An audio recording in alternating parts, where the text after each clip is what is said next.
жоқпыз деп жа. Ешқандай құжатсыз, сонда бір екі адам осы жерде Сібір жарасы көмілген десе, соған сеніп бүкіл ауылдың үйін бұзғалы отыр ма сонда? Иә, бұл жерде ол екі кісінің өзі ғана емес, ол жақта кәдімгі комиссия болған екен жалпы.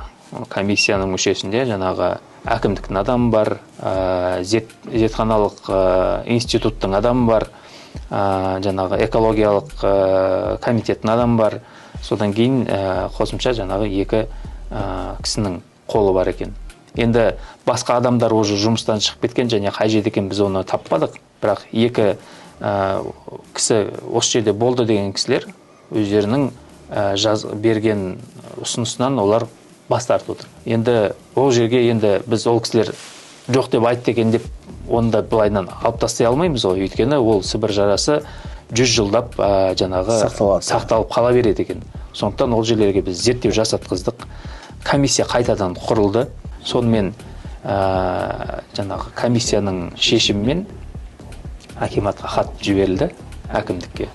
Соның арқасында қазіргі уақытта ол жаңағы Сібір жарасының орындары өз орында қалды да, ал халықтың үйлері бұзылмады. Соны біз сақтап қалдық.